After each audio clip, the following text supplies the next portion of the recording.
1 2 3 4 اهو جه يا ولاد، هيسوا يا ولاد، اهو جه يا ولاد، سقطوا يا ولاد، اهو جه يا ولاد، هيسوا يا ولاد، اهو جه يا ولاد، سقطوا يا ولاد.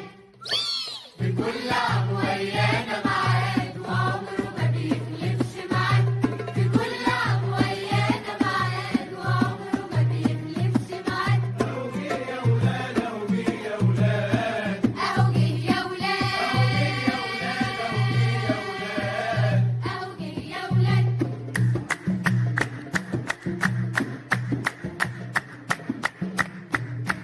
جبنا معاك الخير كله، جبت لنا معاك الخير كله، من الصبح نقوم ونحضر له. من الصبح نقوم ونحضر له، جبت لنا معاك الخير كله، جبت لنا معاك الخير كله، من الصبح نقوم ونحضر له. من الصبح. الخير عليكم او مساء الخير عليكم على حسب التوقيت والمكان اللي بتشوفوا منه الفيديو. اهلا بكم معايا وحلقه جديده من حلقاتنا على قناه سوبر مارو وزهره. بحبكم في الله حبايب زهره. صلوا على الحبيب المصطفى صلى الله عليه وسلم، وكل سنه وانتم طيبين. اللهم بلغني وبلغكم رمضان يا رب العالمين. يعني رمضان كريم عليكم والله اكرم. كل سنه وانتم طيبين. طبعا النهارده بصوا انا قلت بقى ايه، لازم اعمل تحضيرات كده على قدي يعني في مطبخي يعني. طبعا انا مشغوله اصلا يعني بشغل الوجبات وشنط رمضان، وهو ده شغلي خلاص يعني. فطبعا انا اهملت بصراحه في مطبخي انا شخصيا، من حته بقى ان انا عندي حاجات عايزه تتفرز، حاجات عايزه تتفرم، مش عارف ايه، حاجات عايزه تتفرز كده يعني. فالله المستعان. كان عندي كذا طبق قشطة. طبعا القشطة دي بطلعها منين؟ بطلعها من وش اللبن. الأول حطوا لايك، ما تاخدونيش في دوكا، حطوا لايك كده واكتبوا كومنت حلو ايه. ما تنسوش اللايك بالله عليكم، خلي فيديوهات الخير وفيديوهات القناة تنتشر شوية. الفكرة النهاردة جميلة جدا، يعني عايزة اقول لكم ان انا اول مرة اعملها. دي الحاجة التانية، شفتها فعجبتني فقلت اعملها. انا من الناس اللي مش بحب اللبن او الحليب اللي بعمل بيه نسكافيه او بعمل بيه كده يكون عليه طبقة السمنة او القشطة دي من فوق كده. فطبعا لما بجيب اللبن البلدي وبغليه بيعمل طبقة قشطة، طبقة بتبقى تخينة جدا. بجمعها كده في أطباق أو في علبة بحطها في الفريزر، لأن لو اتحطت على الشبكة بتمرر. فطبعا لما جمعتها أحيانا بقى الولاد ياكلوها مع عسل وفطير، أحيانا استخدمها في حلويات، وهكذا. لكن بتتركن فترة كبيرة، بدليل ان الكمية دي كلها عندي مش عارفة اعمل بيها ايه. تمام تمام. مش بحب اللبن المبستر او اللبن اللي هو بتاع المعلبات اللي هو جهينة وكده، مش بحبه قوي يعني. بحب اللي بخير، وده زي ما انتم شايفين كده. فشفت فيديو بالصدفة ان طبعا بينفع ان احنا نجمع القشطة دي كلها ونعملها بايدينا كده، نضربها بايدينا او بالعجان على يعني على سرعة بطيئة. خلي بالكم هي هنا تحس ان هي سريعة، هي مش سريعة، انا مسرعة الفيديو عشان ما يطولش عليكم. فقلت اجرب بصراحة، يعني عايزة اقول لكم ان هي طلعت كنز كنز بجد، يعني ان انا احول القشطة لمرطة، اطلع منها المرطة واطلع منها سمنة فلاحي. عايزة اقول لكم ان القشطة دي بتاعة اللبن الجاموسي مش البقري، عشان طبعا في سمنة بلدي بقري وفي جاموسي. الجاموسي دي بتبقى دسمة شوية وبيبقى لونها ابيض، يعني بعد ما بتحطيها على النار وتسيحيها بتبقى لونها ابيض. بتبقى كورة لونها ابيض كده حتى مع الفلاحين. انما اللي بيبقى لونها اصفر دي بتبقى اللي هي البقري مش الجاموسي. الجاموسي بيبقى دسم، البقري بيبقى مخلي الدسم شوية يعني. تمام تمام. حطيتوا لايك ولا لسه؟ كل سنة وانتم طيبين. طيب المهم بقى يا جماعة، فحطيتهم كده جمعتهم. طبعا استنيت لما القشطه تفك، لان هي كانت في الفريزر فكانت متلجه. استنيت لما اتفكت يعني بقت طبيعيه خالص بدرجه حراره المطبخ. وبعدين نزلت بيها بقى في العجان زي ما انتم شايفين. شغلت العجان على درجه هاديه. بصوا بدات، لو تاخدوا بالكم كده، بدات تعمل ميه حوالين الفرمه بتاعتها جوه. هو ده بقى تحويل القشطه لسمنه بلدي. والباقي ده بيبقى زي بيقولوا عليه شرش كده، اللي هي الميه اللي لونها ابيض دي. هقول لكم برضو بيعملوا بيها ايه دلوقتي. خلي بالكم انا مش فقيقه يعني، انا شفت كده فبجرب معاكم. ولكن يا ولاد والله العظيم النتيجه نجحت وطلعت يعني بجد، يعني كنز، طلعت كنز بجد القشطه دي في البيت. عملت سمنه فلاحي هتشوفوها دلوقتي. عايزه اقول لكم الكيلو بتاعها ب 400 جنيه، تخيلوا.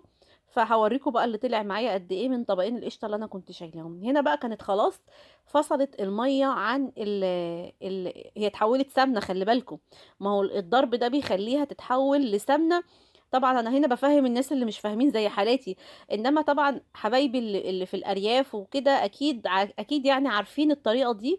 وبتتعمل بالايد كمان، بتقعدي تلفي بايدك كده في القشطه جوه بوله لحد ما تتحول الميه تفصل عن القشطه.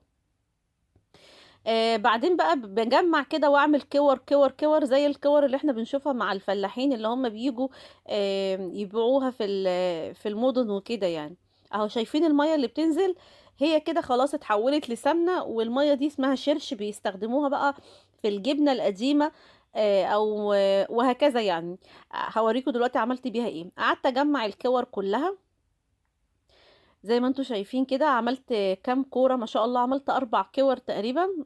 ما وزنتهمش، لكن انا حسيت ان هي زادت بعد ما اتضربت بالعجان، او بعد ما بتتحول، يعني لما بتحوليها من قشطة لسمنة بتزيد حجمها. ده اللي انا يعني خدت بالي منه. طبعا بقى كل المية اللي انتوا شايفينها دي، كان في مية تانية طبعا انا خدتها كلها. هقول لكم عملتوا بيها ايه دلوقتي، ولكن طبعا بستفاد من كل نقطة سمنة موجودة، لان يعني بجد خسارة ان هي تترمى، يعني تترمى او تتغسل في المية.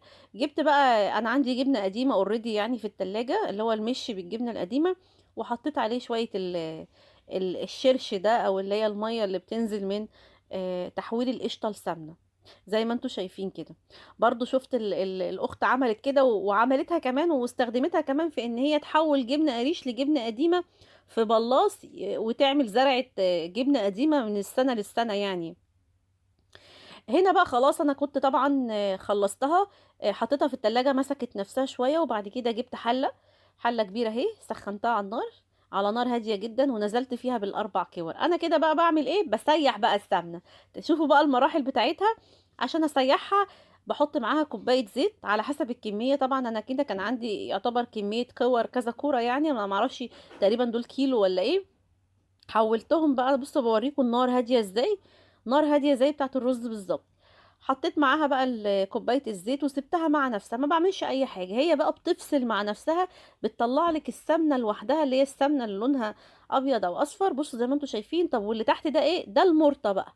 المرطه دي كنز بقى لوحدها، وحاجه كده جمال. بس عايزه اقول لكم ان هي نشفت مني شويه اهي، المرطه نشفت مني شويه.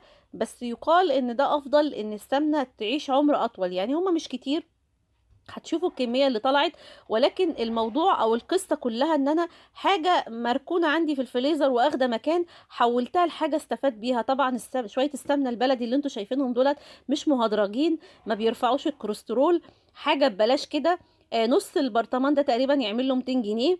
يعني الشويه اللي انا عملتهم، شويه المرطه دول على فكره ناشفين بس حلوين، طعمهم لذيذ يعني.